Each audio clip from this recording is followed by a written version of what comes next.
Durante más de 3 billones de años, nuestra Tierra ha visto el nacimiento y la muerte de muchas especies. Habitantes temporales de un mundo cambiante. Los vencedores evolucionan con nuevas características. Los perdedores se extinguen. Después, hace unos 5 millones de años, emergió un animal cuya vida está conformada por el pensamiento, al igual que el instinto.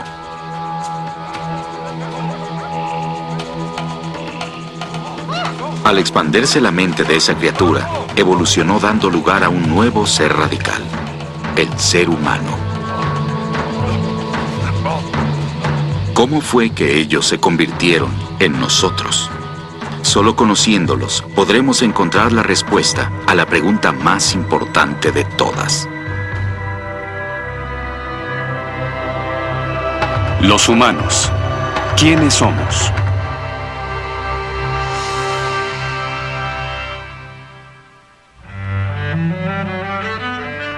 Nosotros creemos que sabemos quiénes somos. Homo sapiens, la especie más inteligente y versátil sobre la Tierra. Hay mucho que nos diferencia de otros animales. Nuestra música, nuestro movimiento, nuestras habilidades, nuestras voces y palabras. Somos suficientemente listos para poder vivir en cualquier parte del planeta y aún de soñar con viajes a otros mundos. Pero ¿cómo fue que ocurrió? ¿Por qué somos únicos? Los científicos han empezado a develar el misterio.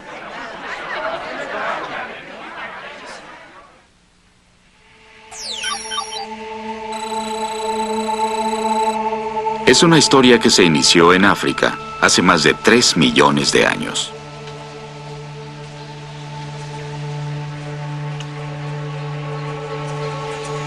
Las selvas de África están repletas de simios antiguos que caminan apoyándose sobre las manos. Nadie les llamaría humanos. Pero hay una nueva especie en el lugar. Simios que caminan sobre 2 piernas. Esta extraña criatura es el primer atisbo de nosotros. Las especies más conocidas provienen del sur de África. Habla el doctor Ian Tattersall. Aquí tenemos a un antiguo familiar del humano, llamado Australopiteco africano, que vivió hace unos 3 millones de años. Pueden ver que está en posición erecta y tiene proporciones corporales primitivas, con brazos relativamente largos y piernas cortas. Esta es la razón por la que es común que los paleoantropólogos llamen a este antiguo humano simio bípedo. Los científicos lo llaman bipedación. Se inició con una sola familia de simios que llevaban una nueva mutación genética. Genes que les permitían caminar de esa nueva forma y sobrevivir.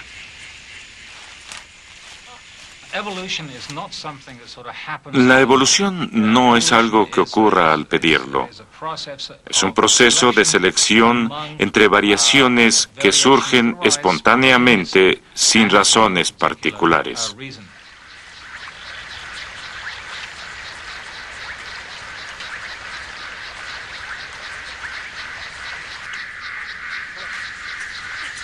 El caminar erecto se inició como un accidente, pero el permanecer erecto para vivir se propagó. Eso les ayudó a sobrevivir. Los científicos lo llaman selección natural.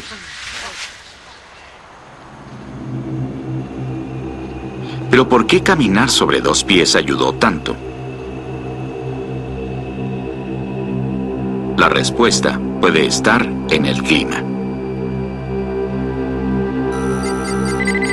Una vez, África fue un lugar muy diferente. Sin el desierto del Sahara, ni la planicie del Serengeti, solo bosques muy densos. El paraíso para quienes vivían en los árboles. Pero hace 5 millones de años se inició una era de enfriamiento global. La era glacial en el Antártico y los glaciares empezaron a desplazarse hacia el norte, robando humedad de los océanos y las nubes. África se secó. Esas densas junglas se convirtieron en bosques, madera y planicies. Pero este desastre no detuvo al hombre mono. Claro que no.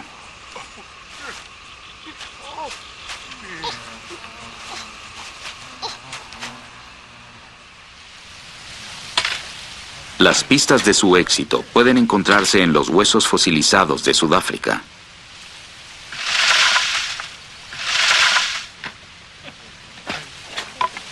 Lee Berger es un paleoantropólogo, un experto en los simios que se convirtieron en los primeros ancestros de los humanos.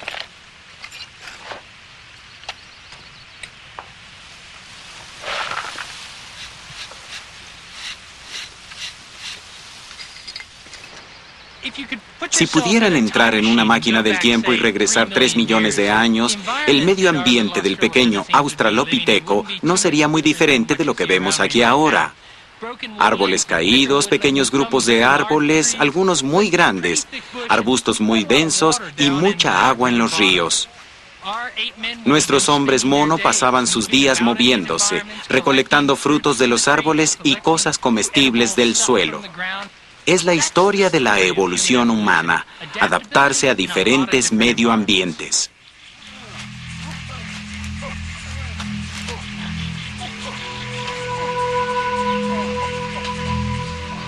Los australopitecos pueden caminar de un grupo de árboles al siguiente. Su altura les permite ver el peligro que se acerca por los matorrales. Estos extraños seres se convirtieron en sobrevivientes. La mayoría de los que caminaban con las manos no se adaptaron. La disminución de los árboles redujo su fuente de alimentación y quedaron expuestos a los rápidos depredadores en las orillas del bosque.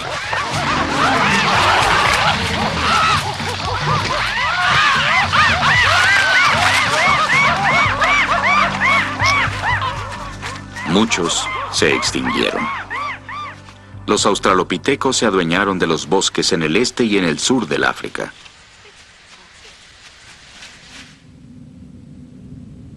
Fue un golpe de suerte en la lotería de la evolución. En los siguientes 2,5 millones de años, hubo 4 especies diferentes de estos simios erectos, columpiándose y caminando por el África.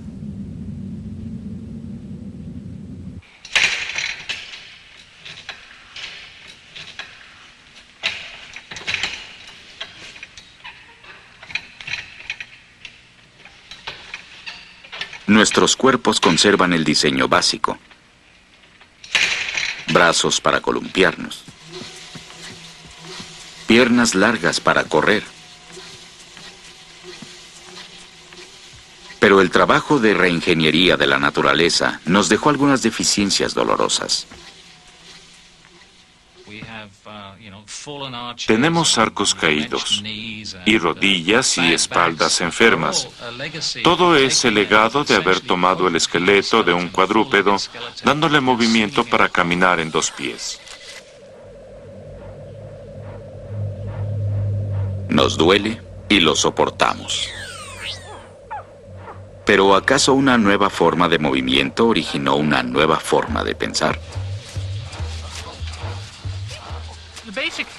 La base fundamental que nos hace humanos, lo que nos diferencia de todos los otros animales del planeta, incluyendo a nuestros familiares, los simios, se inició con los australopitecos.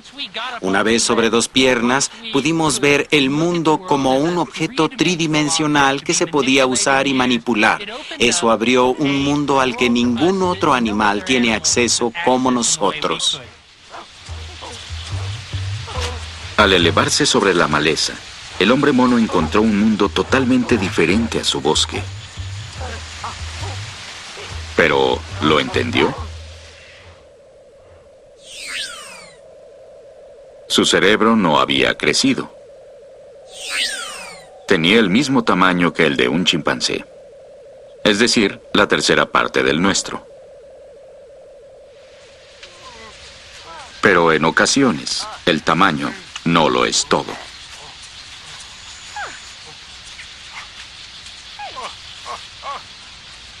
Ralph Holloway.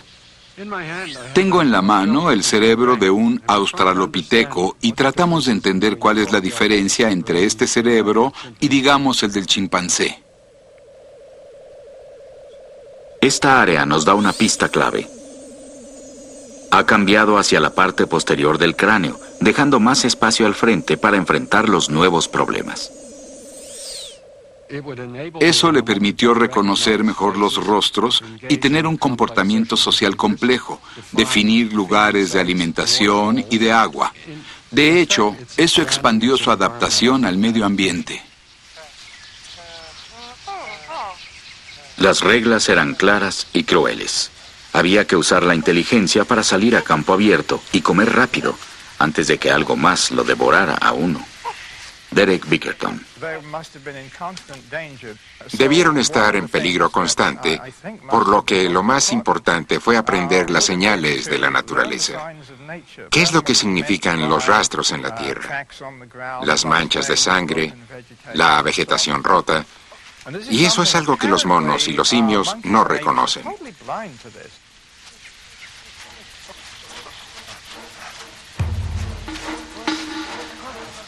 Así fue como empezamos. Un puñado de mutantes genéticos, bajando de los árboles y aventurándose en las planicies. Una aventura riesgosa que llevó a un nuevo tipo de cerebro en un nuevo tipo de cuerpo. Y esto fue solo el principio de la historia humana.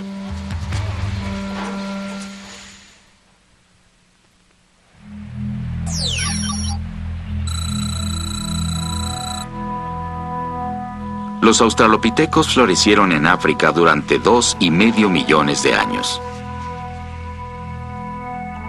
No es un período corto.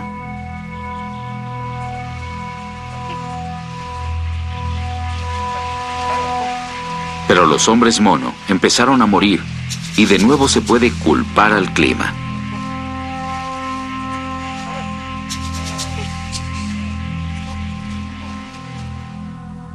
La crisis fue ocasionada por un enfriamiento global.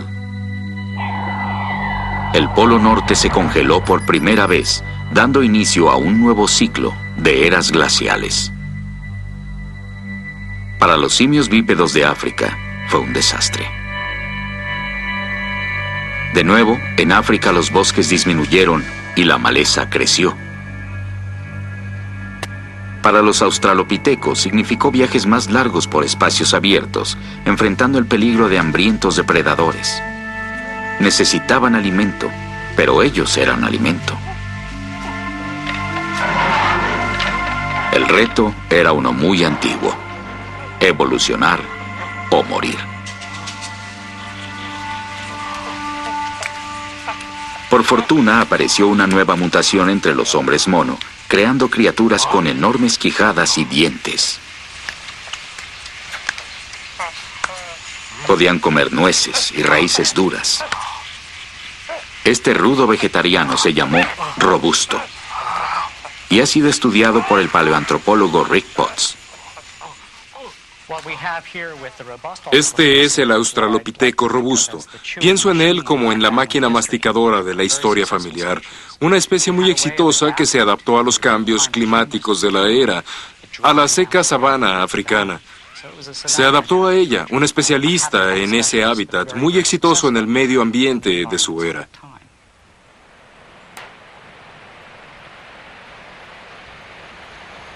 Las nuevas eras glaciales ocasionan que África se convierta en un sube y baja de siglos de sequías y siglos de humedad. Fue difícil para los comedores de raíces ver morir las plantas. Después de 1 millón de años, el robusto descubrió que se había especializado en el alimento equivocado. Todos murieron, un final de evolución.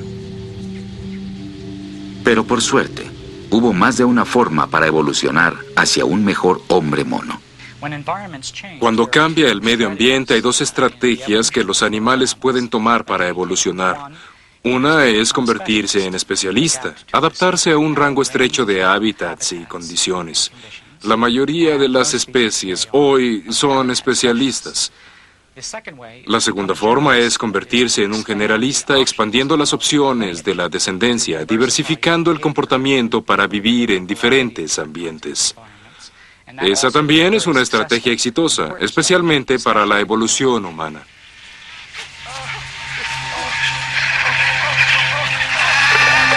Al mismo tiempo, emergió otra especie de australopitecos. Los generalistas. Pudieron agregar la carne a su alimentación, fresca o podrida. Esta nueva dieta convierte al África en un vasto comedor con buen o mal tiempo. Comer carne lo cambió todo. Los carnívoros no necesitan kilómetros de intestinos para digerir plantas duras. Sus intestinos se redujeron y la caja torácica también se redujo, dando nacimiento a la cintura. Estos hombres mono evolucionaron hacia algo totalmente nuevo. Hay más proteína en una rata que en una raíz. El exceso permitió aumentar el tamaño del cerebro. Lo duplicó. El resultado fue el ancestro humano que podemos reconocer.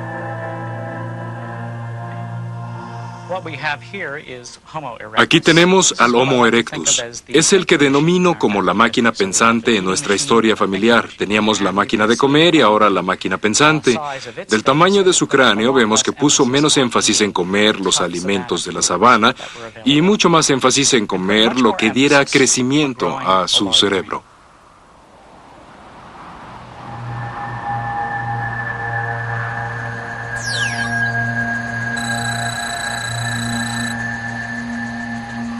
El humano que surgió hace 1.8 millones de años es un arte del trabajo de evolución. Alto, delgado, rápido e inteligente.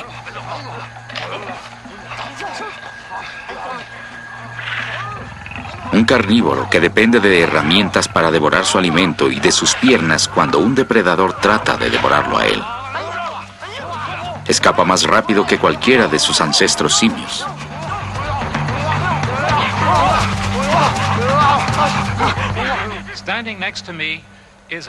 Junto a mí está el Homo ergaster, conocido como el Homo erectus africano primitivo, miembro de la especie humana más antigua que conocemos, con el cuerpo proporcionado exactamente como el nuestro.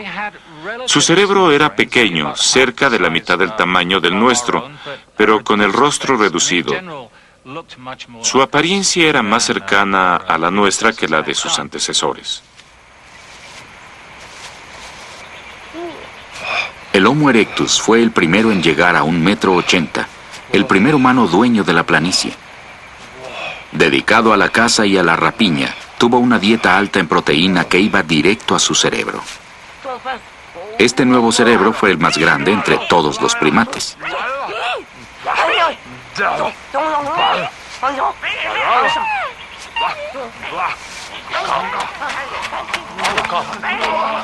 El erectus consiguió un cerebro grande por accidente, gracias a su dieta. Pero ya teniéndolo, detectó un mundo de nuevas posibilidades. Empezó a romper rocas para crear herramientas de corte que ningún hombre mono había soñado antes. El Homo erectus desarrolló una habilidad para desprender piezas de roca de las canteras. Y aquí, por ejemplo, tenemos esta que tiene los rastros que prueban que se desprendió de una roca más grande. Después, el erectus usó otra roca para darle forma y afilar la primera en todo el perímetro. Este fue el nacimiento del hombre tecnológico, un ser que pudo fabricar y usar herramientas para extender su alcance en el mundo. Con estas herramientas de piedra, el Homo erectus adquirió habilidad para hacer lo que los demás animales podían hacer con sus dientes.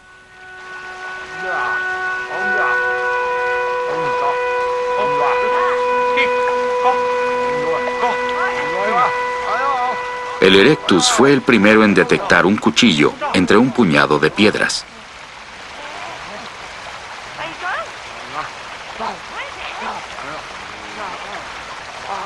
Para fabricar estas herramientas, necesitó entender cómo fragmentar las rocas. Una habilidad basada en un tipo de inteligencia humana nueva y especializada, según dice el antropólogo Stephen Mythen.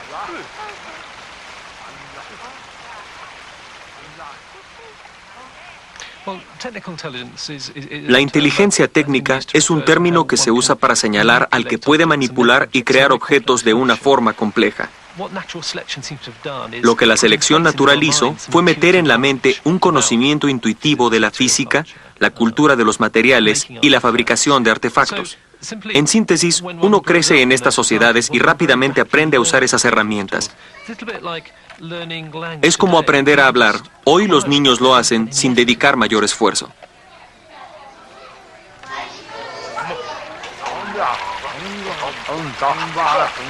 Podemos ver nuestra propia sombra en este antiguo prodigio de las planicies africanas.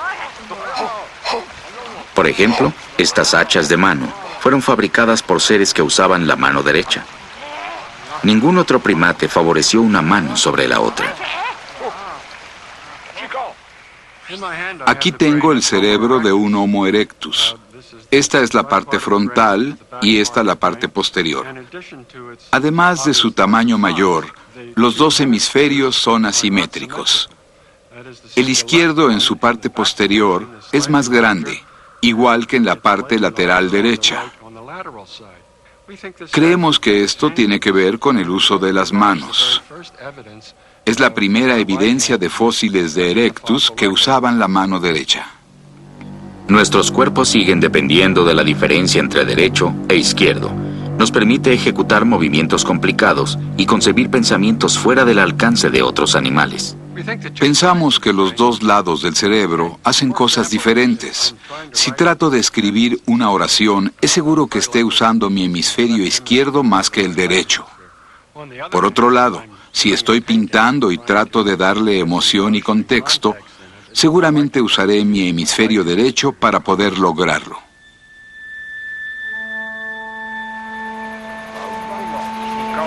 Un nuevo cerebro en un nuevo cuerpo. Empezaron a surgir las primeras partes de la mente moderna.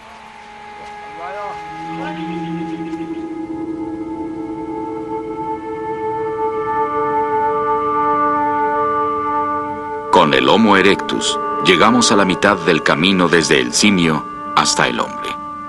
Además debemos una nueva habilidad al erectus, una que cambió al mundo.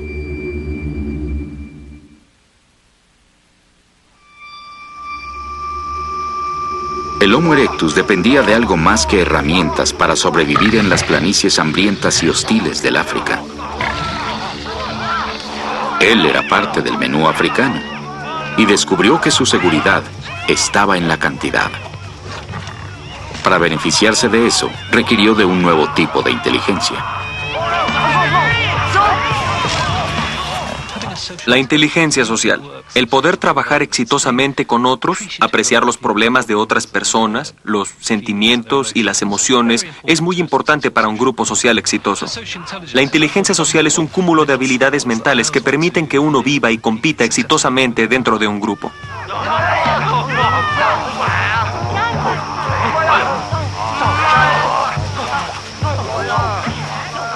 El erectus vivió en grupos de hasta 100 personas, muchas más que cualquier sociedad de simios. Para permanecer unidos, necesitaron comunicarse. ¿Qué tanto su lenguaje fue heredado de los simios?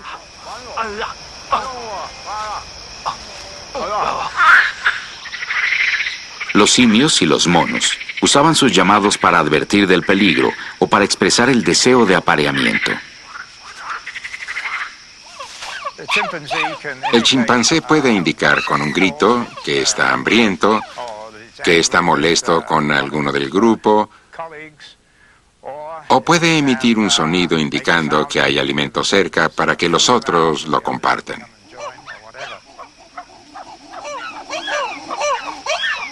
Los chimpancés no pueden expresar oraciones, ni relatar historias. Pero en nuestro lenguaje actual, aún existen ecos del lenguaje de los simios. Cuando nos reímos, lloramos, gesticulamos, o cuando amenazamos, hacemos lo mismo que los animales con su sistema de llamadas. Es por supervivencia y muy útil. La gente grita, llora y ríe. Y eso es parte del sistema humano que coexiste con el lenguaje hablado.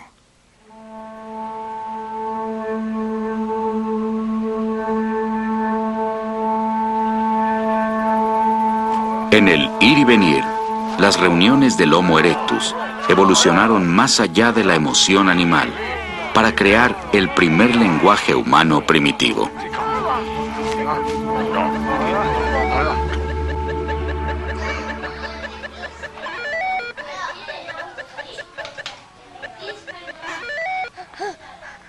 Algunos lingüistas creen que podemos escuchar el patrón del lenguaje del Homo erectus como un eco en las voces de los niños muy pequeños. Igual que la mayoría de los mamíferos, el erectus y los bebés modernos nacen con laringes altas.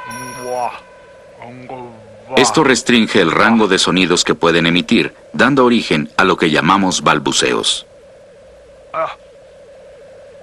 Los niños modernos lo superan al crecer.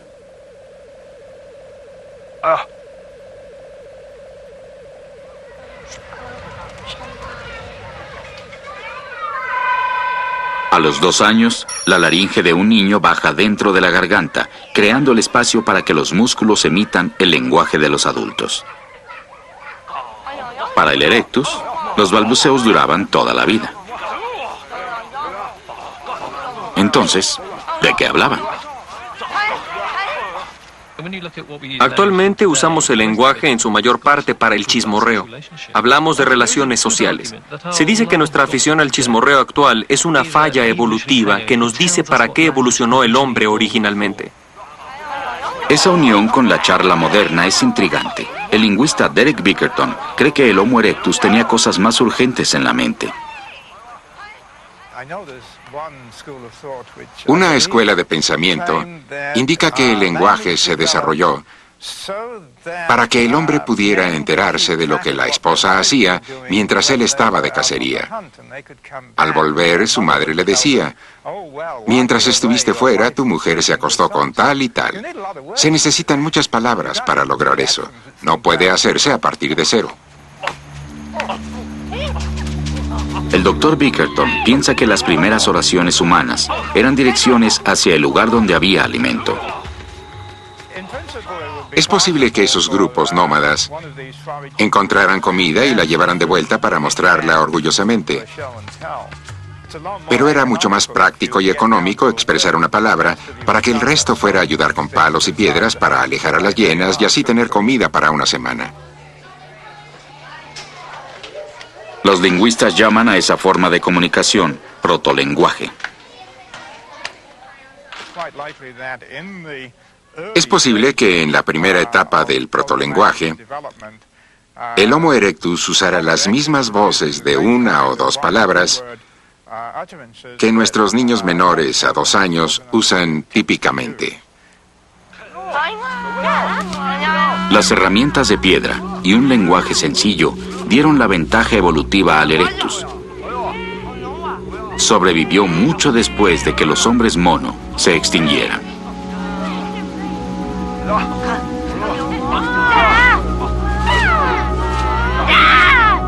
Y hace 1 millón de años, el erectus enfrentó su propia crisis climática. Una serie de eras glaciales que podían durar hasta 90.000 años. Esto secó África y creó las grandes sabanas de hoy.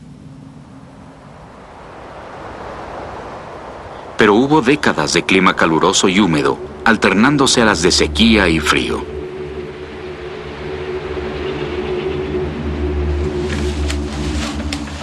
Al cambiar el menú, el erectus debió elegir nuevos animales y plantas para alimentarse.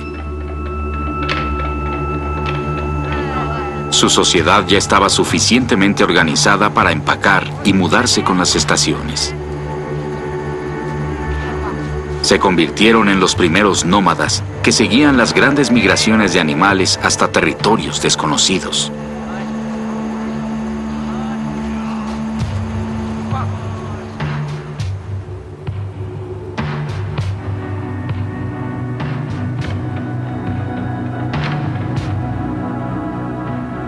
Siglo tras siglo, varios grupos pequeños se movieron hacia el norte, salieron del África y cruzaron Asia, motivados por el hambre y la curiosidad. Fue el nacimiento del ansia de viajar.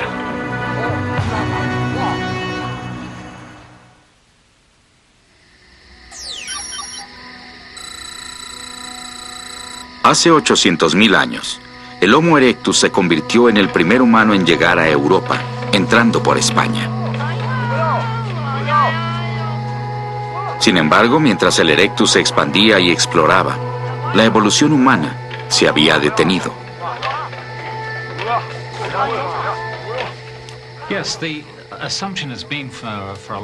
Mucho tiempo se supuso que la evolución era como un proceso lineal y que si nuestros ancestros remotos tenían cerebros más pequeños y nosotros más grandes, entre esas eras debió haber un proceso lento del aumento de la inteligencia. Al examinar de cerca, sucede que no fue así.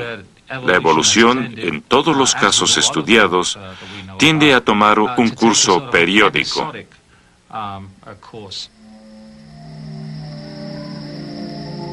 Con un cerebro de la mitad del nuestro, el erectus pudo hablar y viajar.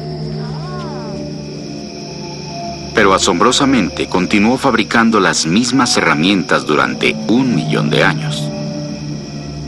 Hoy, la tecnología cambia diariamente, pero para el erectus la innovación literalmente fue impensable. Le faltaba una parte del cerebro del hombre moderno.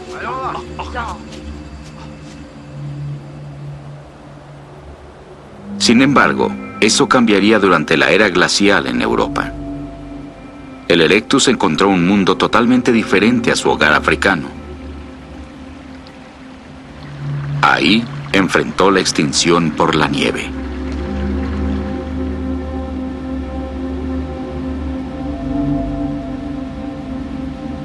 De nuevo, la evolución entró en otra fase de creatividad.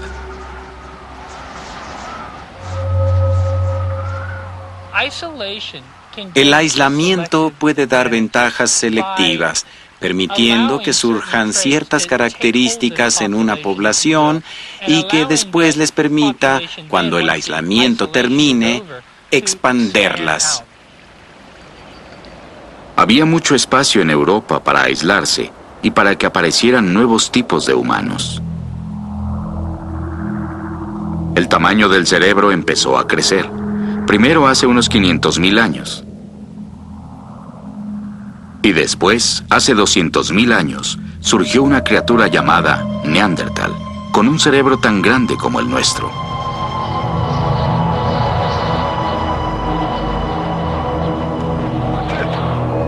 Hoy pensamos con frecuencia en el Neandertal como en el hombre de las cavernas pesado y gruñón. Pero fue el rey de la era glacial en Europa, con capacidad para innovar y sobrevivir en el frío.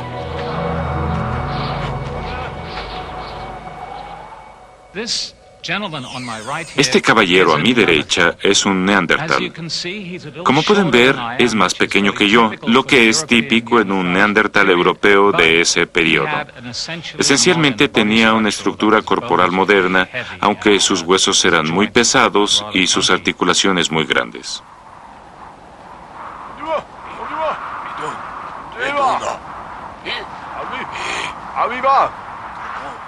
Los Neandertal son pequeños y bien aislados, construidos para sobrevivir en el frío.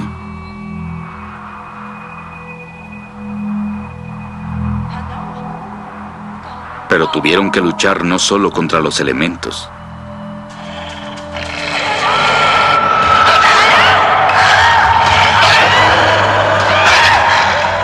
Chris Stringer, Hay mucha evidencia de que los Neandertal cazaban sus presas muy de cerca, y por eso sus huesos muestran muchas heridas y fracturas que pudieron originarse durante sus cacerías.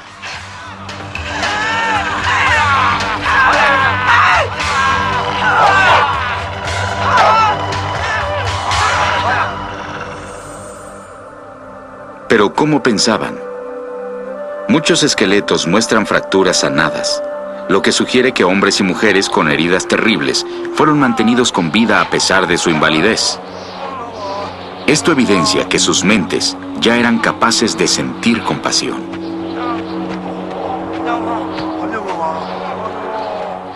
Otra pista sobre el comportamiento del Neandertal viene de la forma de su cerebro. Si observamos el cerebro neandertal, todas las estructuras que vemos son casi exactas a las que podemos ver en el cerebro humano moderno. Es decir, no hay diferencias esenciales entre el cerebro neandertal y el del humano moderno. Así pues, algunos pensamos que el patrón de comportamiento neandertal era exacto al del Homo sapiens moderno. No todo el mundo está de acuerdo. Otros sospechan que el pensamiento neandertal era muy distinto al nuestro, que poseían una mente fragmentada de acuerdo a Stephen Meithen.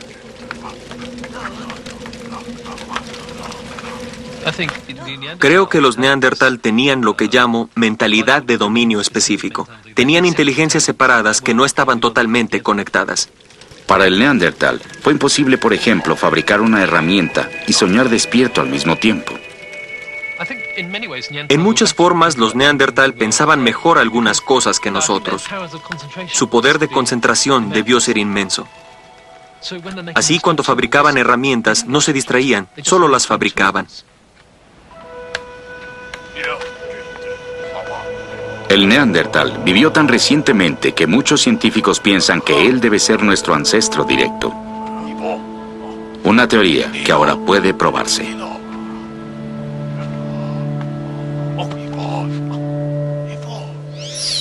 El ADN de los huesos del humano moderno y del Neandertal se comparó para identificar diferencias genéticas.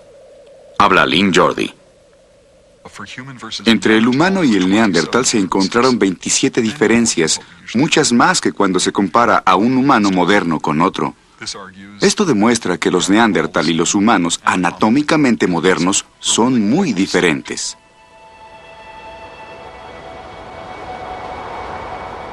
La antigua teoría estaba equivocada.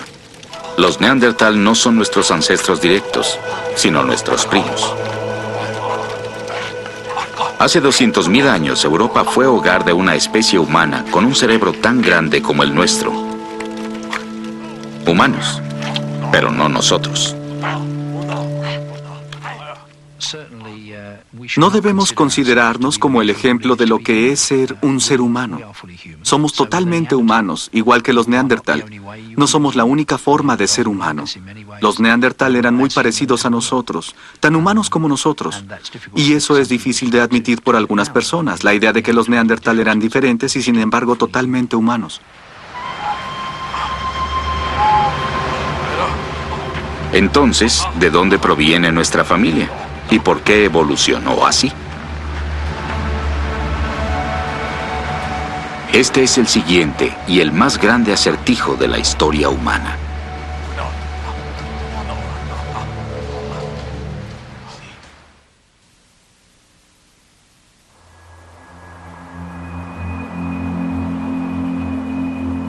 No ha sido fácil encontrar huesos del primer Homo sapiens.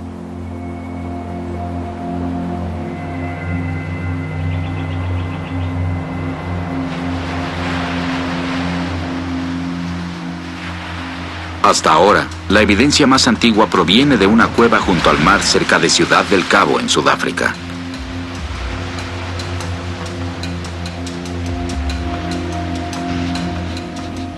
Los huesos tienen 120.000 años de antigüedad.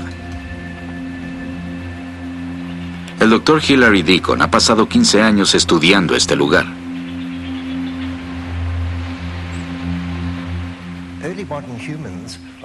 Los humanos modernos antiguos se diferencian de sus antecesores por tener una frente mucho más vertical, una barbilla y otras características anatómicas craneales. Lo explicaré mostrándoles uno de los fósiles. Este es de un tipo de humano arcaico, y este es el famoso cráneo Kubwe de Zambia.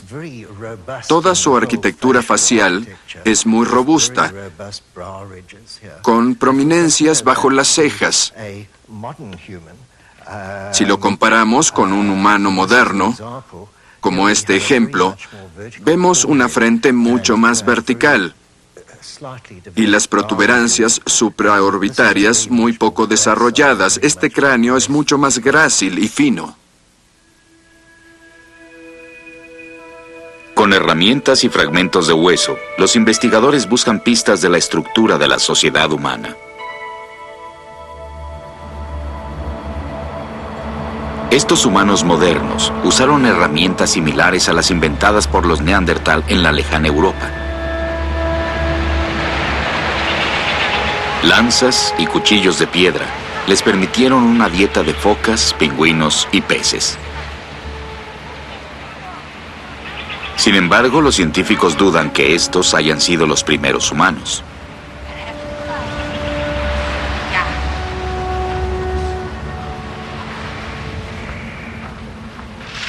Hasta que se encuentren huesos más antiguos, el lugar de nacimiento de nuestra especie sigue en el misterio.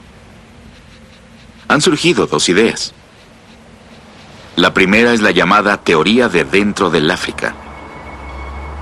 Si esta es cierta, todos empezamos ahí, en alguna parte de las vastas planicies del África.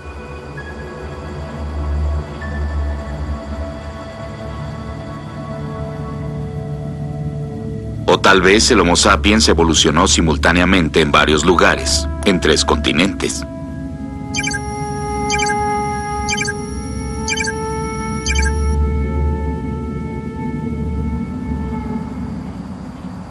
Con esta teoría, algunos neandertal europeos evolucionaron a una forma moderna.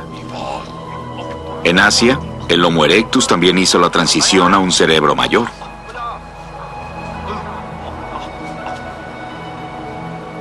Tres especies entonces, y una especie ahora.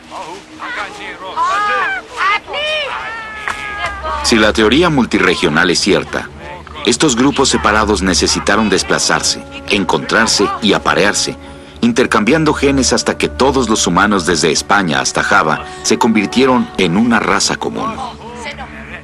Genetistas como Lynn Jordi son escépticos. El problema de la hipótesis multirregional es que se requiere de un gran número de humanos en África, Asia y Europa para permitir el flujo genético. Si la población de humanos era muy pequeña, 10.000 o menos, no eran suficientes para cubrir el globo y permitir el flujo genético al nivel que se hubiera requerido. El mundo era muy grande y nuestros ancestros estaban demasiado separados. Pero la nueva evidencia genética podría resolver el enigma de nuestro origen y explicar cómo fue que un grupo de ancestros pudo ser la semilla para los humanos que conocemos ahora. Analizando el ADN de personas por todo el mundo, los genetistas pueden calibrar un tipo de reloj revolucionario. Buscarán mutaciones inofensivas, cambios al azar en nuestro ADN que se han acumulado a través del tiempo. Mientras más antigua sea una raza, más mutaciones deberá contener. Los resultados son sorprendentes. Todo el mundo fuera del África tiene un perfil genético muy similar, a pesar de tener diferencias superficiales. Pero el pueblo africano es diferente. Su ADN contiene muchas más variedades de mutaciones.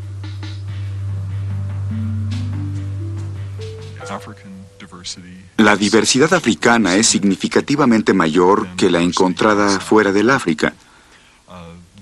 Eso es lo que se espera en una población más antigua. la población original del humano anatómicamente moderno. Así que esta es una evidencia de que los humanos modernos se originaron de esa antigua población africana. Saber que todos provenimos del África nos acerca mucho más a descubrir a nuestros Adán y Eva evolucionarios. Pero el deducir dónde se inició la humanidad no nos explica cómo empezó la humanidad. Para encontrar esa respuesta, debemos regresar a África hace 150.000 años. Ahí hubo una especie humana primitiva, descendientes del Homo erectus. Estos seres son nuestros ancestros directos. Evolucionaron a lo que somos porque tuvieron problemas serios.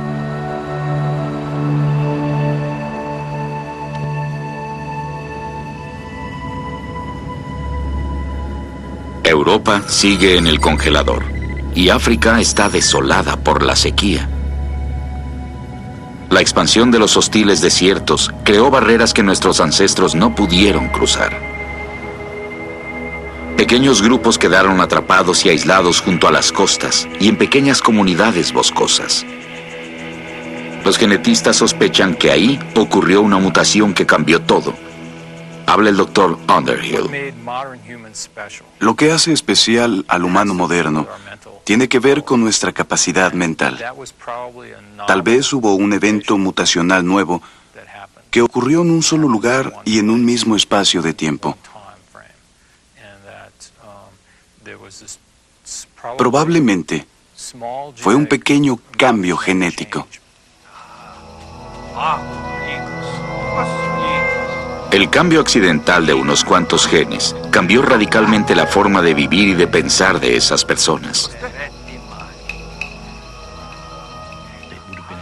Hubo un cambio en la tecnología básica que usaban, tal vez un cambio en sus sistemas sociales y por supuesto un cambio biológico en la forma del cuerpo o también en la forma en que operaba el cerebro.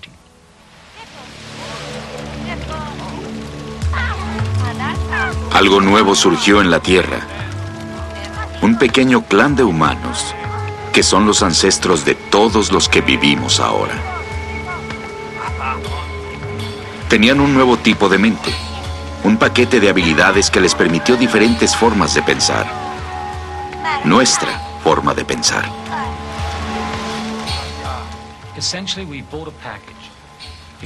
Esencialmente adquirimos un paquete. ¿Qué contenía ese paquete? No lo sabemos con exactitud, pero tiene muchas dimensiones que aún estamos descubriendo.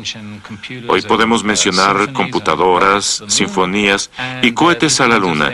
Mañana podrían mencionarse otras cosas que aún no inventamos. Lo que tenemos es la capacidad y aún estamos explorando los límites de esa capacidad. A nuestra especie y a nuestra mente le ha tomado 5 millones de años evolucionar. Durante la mayor parte de nuestra historia fuimos similares al hombre mono. Y de pronto, casi en el último minuto, aparecieron los primeros humanos inteligentes como Neanderthals. Y un poco después, como nosotros. Los primeros Homo sapiens son la especie humana más joven de todas. Pero no estaba sola. En Europa, los Neandertal continúan su lucha por sobrevivir en la era glacial. Y en Asia, el Homo erectus continuaba reproduciéndose.